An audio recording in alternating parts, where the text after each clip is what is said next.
This is a cheeky video as part of our daily transfer talk content, and it's all about Japanese centre-back Ko Itakura. That's right, Ko Itakura, who currently plays for Borussia Mönchengladbach. Now, this news item surfaced a couple of weeks back, and for that, I defer us to Mia San Mia on Twitter, a reliable source trusted by Liam and Co. from the Bayern View. Here we go. So FC Bayern, Borussia Dortmund, Leverkusen and Frankfurt, 4 domestic teams in the Bundesliga, are keeping an eye on Mönchengladbach defender Ko Itakura, who's only 28. The Japanese international could leave Gladbach this summer, with foreign clubs also interested.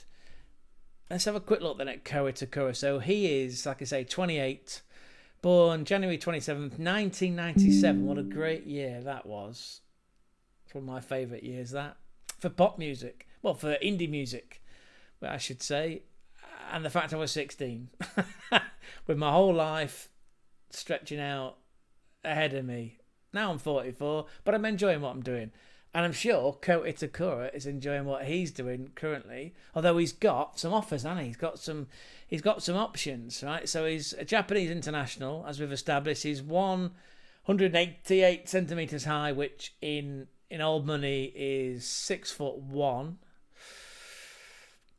This season, he's played 30 times for Gladbach. He's a centre-back. He's scored 3 goals.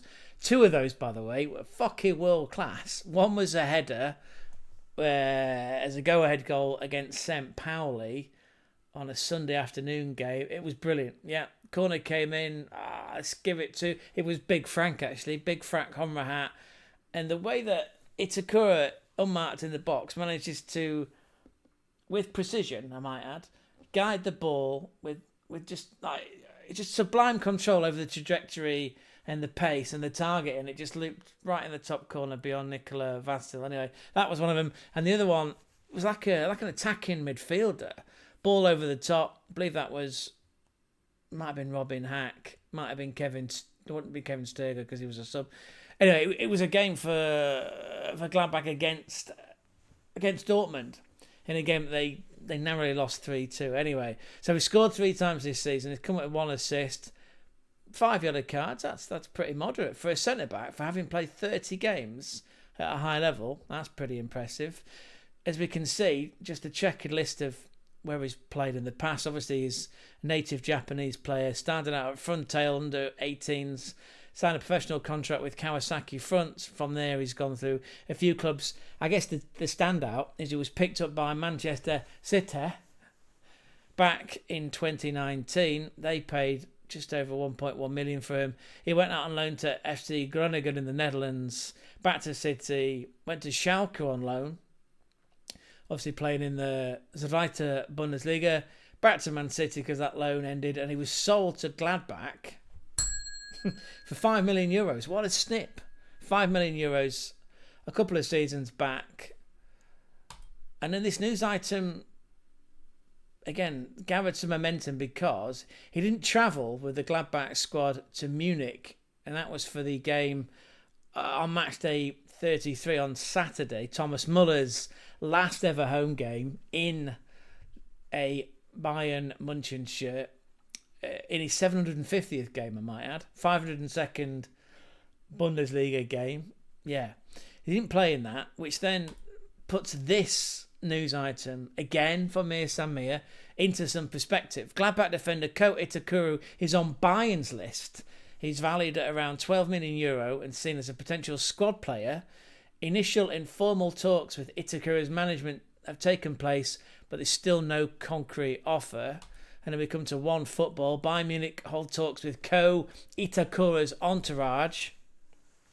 That article is dated May the 1st. That Twitter post was April 30th. Here we go. Munich have made an informal inquiry to Ko Itakura's entourage about bringing the Japanese defender to the Allianz Arena in the summer. That's according to Bild, big, prestigious German news outlet. That's according to the Insider podcast. Now, why this makes sense and is interesting is that as you know, Munich are injury ravaged across their entire squad, especially in defence, and more poignantly at centre back. They're low on numbers. So Dier, Upamecano, Frenchman, he's currently out injured, and he's going to be out injured for quite a while. Side note: there's rumours that PSG want to sign him. Then you've got Eric Dier, who, what a servant, by the way, for a versatile player who can play not only as a centre-back, which is where Vincent Kompany, the big brain ones, put him recently this season, but he can also play as a defensive midfielder. Eric Dier, by the way, will leave and go to AS Monaco with a Meisterschale to his record, which is absolutely fantastic. What does that leave? Well, it doesn't leave Munich with much, does it? It leaves him with another Japanese option. Got to quickly bring that one up. Ito, innit? But I just want to get his name right. Oh, is it Hiroki Ito? I should know this. I've covered this enough so far this season. Yeah, Hiroki Ito. So there's a natural language system between the two, if indeed Ko ITAKURA was to come in. There's this other article. This is Florian Plettenberg. Again, take it with a pinch of salt, but we put some credence in this. This is exclusive. So Gladbach have not officially been informed yet, but Ko ITAKURA will not be extending his contract. And then some bright wag down in the comment here has put, but he does now. Which some people should be allowed on the internet, some people shouldn't. For this summer, the 28-year-old centre-back has a release clause in the region of 10 to 15 million euro. What hadn't been known until now is that Manchester City hold a matching right for this summer. Rumours linking ITAKURA to FC Bayern are currently not concrete. No talks, however. Again, this is dated the May 2nd. But over the 2 days previous to that, apparently his entourage has met with Bayern Munich, albeit on an informal basis. Now, it would all depend on the merry-go-round, which, with one game to go in the Bundesliga, with 2 games to go in the Premier League, a few other seasons around Europe also close to wrapping up, like the Liga, for example. Probably two more games there as well. It's all going to depend on who goes where, because that frees up a slot for somebody else. Just call it the one in, one out principle, if you like, because it's all about the Deutschmarks, isn't it?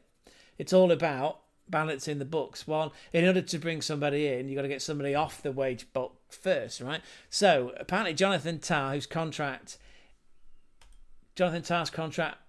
expires at the end of May, or the end of this season, if you like, or call it June the 1st, whatever. Again, rumours that Jonathan Tah will be going to Bayern Munich. It doesn't matter about whether he wants to stay there or not, wants to stay playing for Xabi Alonso, because Xabi Alonso is going to Real Madrid. That was another club that Jonathan Tah was targeted by. And again, we did a whole feature that you can check out in the it's a video in the description link below on Jonathan Tah. The point I'm raising here is that if Jonathan Tah, who apparently is not going to go to Barcelona because they couldn't register him in time to be part of their next season's plans, well, that means that the next likeliest port of call, for his departure would be Bayern Munich.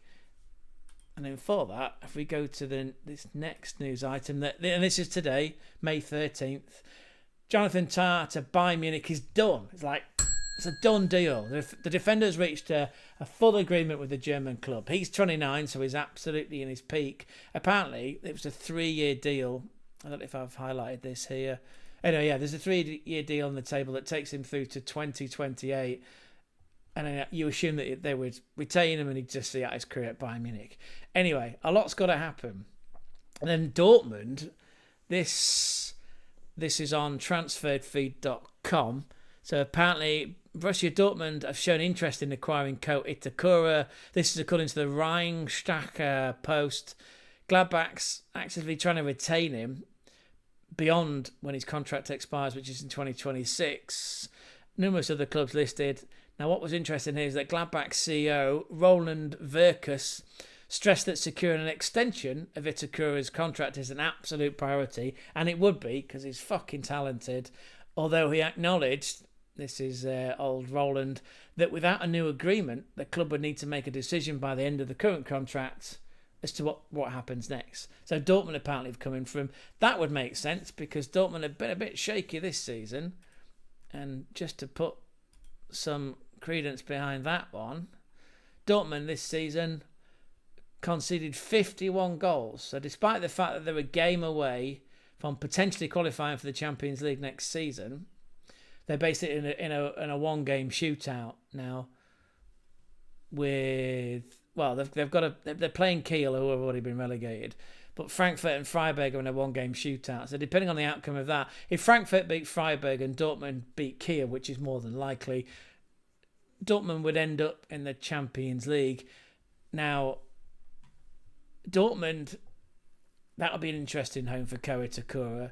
Apparently Tottenham, yes, the Spurs attempted to bring Ko ITAKURA into the club. This was back in the January transfer window, so we're going back 4 months. Again, Ange Postecoglou, g'day mate, it's who I am, mate. He's had plenty of problems, hasn't he, in the back department, in the back line, in the defence. So he's had Dragusin out while on loan at Forest. Christian Romero, Mickey van der Ven and Ben Davis have all been on the sidelines, and that's prompted Spurs to end up playing an unlikely backline partnership of Archie Gray, once of Leeds of the Midlands, and Yves Bissouma, both playing as a centre-back pairing, which is not as secure as what you would think someone like Ko ITAKURA would be. Apparently they failed, though, to bring him in. Instead, they went with Kevin Danzo from Lens. That, again, was to add some extra depth. I don't think he's played that many times. The other options, then, for someone like Bayern Munich, if they're not going to bring in Ko ITAKURA, would be, and we've covered this on a video, a Transfer Talk special before, would be Dean Huijsen. Dean Huijsen, currently at Bournemouth. The Spanish internationals played 30 times for Bournemouth in this current Premier League campaign. Remember, there's only 2 games to go. He has scored 3 goals. In fact, one of them, sucker punch. One was against Arsenal recently. It was the go-ahead and turned out to be the winning goal. That was a few weekends ago. He's 1.97 m or 6'4", which is impressive. He was signed from Juventus for €10 million. Apparently his value, according to Stefan and Co. from transfermarket.com, is €42 million, which would be an absolute bargain. And lots of clubs are coming in for Dean Huijsen now. Arsenal, obviously. Arsenal, Liverpool, Barcelona, Real Madrid, everyone's coming in for him. Apparently he's on the shortlist for Real Madrid. And this is like days before Xabi Alonso has even taken over the reins from the Don Carlo Ancelotti. So yeah, apparently Dean Huijsen is on the shortlist for Real Madrid, a shortlist that's been put forward by Xabi Alonso before he's even started work. We did look through the Bosmans, the best free agents that are coming available towards the end of the season across Europe. There's a few that stood out to us. The most notable one was Nelson Semedo, who's currently at Wolves, although he's more of a right back. He's played 32 times for Wolves this season, no goals, but has come up with 4 assists. Nelson Semedo, he is from Portugal. He's got experience for the national team, so he's played 42 times for Portugal, has scored a goal as well. He was playing for Barcelona, so again, plenty of experience. I mean, he's played for what? Played for Benfica, Barcelona, and currently at Wolves. So that guy, the only thing that puts me off, I suppose, is the fact that, and I'm not being ageist, is that he's 31. That said, Jonathan Tah, he's only 29, right? So he's in his peak, bruv, isn't he? Peak. He's in the peak of his career. Other options that we looked at could be the likes of Eric Bailly, the Ivorian. Again, he's 31, but he's an absolute centre-back, an absolute beast. 49 international game experience for the Ivory Coast. 2 goals as well. He's played for some big clubs again. Look at that. He's been all over Spain. A couple of terms at Villarreal. He's played for Marseille, Manchester United, Besiktas, back at Villarreal, where he currently is. He's played 12 times this season so far for Villarreal, although La Liga is about to wrap up, as most European domestic seasons are. We looked at Luca Netz as well, but again, that's more of a left-back option, and that is where Fonzie Davis plays, and the backup to Fonzie is Rafael Guerrero, so that's unlikely to happen. There's Kyle Walker-Peters, again, another right-back, but Munich have already got 2 or 3 options at right-back, haven't they? They've got Sasha Bowie, although he may be heading back to Galatasaray. We'll have to follow that transfer rumour. They've got King Conrad Lima, who's playing at right back as another utility player. Very similar, I suppose, to Rafael Guerrero, who's playing on the left-hand side. And, of course, Kimmich, an absolute push. The big Braymon could move Joshua Kimmich into the right back position. Another strong contender, though, is Ilya Zabiani. He's the Ukrainian, who, again, funny, he's also playing for Bournemouth, so that'll be a raid. 34 games this season, 1 red card, 4 yellows. I mean, he's centre-back, right? He's aggressive in his play. He's 1.89 m, so that's 6'1", 6 foot, right-footed centre-back. Bags of experience with the Ukraine national team. Look, 47 appearances, 2 goals. He played for Kiev. So he's got Champions League football experience too. 3 games in the FA Cup as well, alongside 34 Premier League games. He is on the radar for a few other international clubs as well. The likes of Real Madrid, Barcelona, Arsenal, just to make it interesting. And then this guy here, so I'm just going to jump around a second. So let's assume, as the author of this article, Ben Sully is, let's assume that Dean Hewson is going to leave and go to somewhere. Maybe he's going to end up going to Barca or Real Madrid. It feels like as a Spanish international, he's most likely, and as a young player, he's most likely going to go and play for Xabi Alonso at Real Madrid. Anyway, Bournemouth have already got a verbal offer out for his replacement, and this is a French international, Nathan Zeze. Now, Nathan Zeze, I've picked him up on Football Manager 24, FM24 before. He's a solid, if you train him right, with the right development, game time, bring him back, take him out on loan, bring him back, work on him. He could very well be a great acquisition for a team like Bournemouth, who could be losing Zabiani to PSG if he doesn't go to a team like Real Madrid or to Arsenal. This is an article by Sasha Tavalieri, who writes for Sky Sports, who makes the point here that PSG are targeting a summer move to bolster their options in defence. So again, it's that merry-go-round of if Houston goes to Madrid or Barcelona, then Zabiani would go to a club like PSG, which means that Zeze would be then brought into Bournemouth. So it is an absolute merry-go-round. And here is Nathan Zeze. He is 1.90 m, so 6'1". He's played 17 times this season in Ligue 1 for FC Nantes. They've got a beautiful kit, by the way. He is only 19 years of age, so again, a bright future ahead of him. He's got caps for France at good age groups, right? Well, he's played under 17, under 18s, under 21. His current market value is 12 million, so that is an absolute snip if someone could get, like a Bournemouth could get hold of him, or even in Munich. Yeah, an absolute snip. And again, I just wanted to confirm that Ko ITAKURA didn't travel recently in their away game at the Allianz against Munich. So instead, this young man was playing Fabio Chiarodia. Chiarodia. We might be seeing a lot of him alongside Nico Elvede. Anyway, where do you think Ko ITAKURA is going to end up? 4 domestic clubs are interested in bringing him there. Again, he's on the merry-go-round. Min-Jae Kim, if he leaves or is pushed out of Bayern Munich and ends up at a club like Chelsea or Newcastle, apparently Newcastle have got him on a short list. Yeah, Min-Jae Kim could well be heading to Newcastle because, of course, they've got under Eddie Howe. Eddie Howe's got ambitions for the Champions League next season. Newcastle are already guaranteed to be playing in the Europa League. That's on the back of winning the English League Cup or the Carabao Cup. It's a D-list celebrity I could be the celebrity that sponsors it. I don't think they've got any major celebrities. No, it's a D-list energy drink, I should say. They won that tournament, beating Liverpool in the final 2-0. But depending on where Newcastle finish, if they can come in top 4, they might well end up in the Champions League. So they're going to need more defenders because currently, who've they got? They've got Sven Botman, they've got Dan Burn. That'll do for now. They need more options in defence is the point. Is he going to end up there? It's a question mark. Anyway, Ko ITAKURA. What are your thoughts?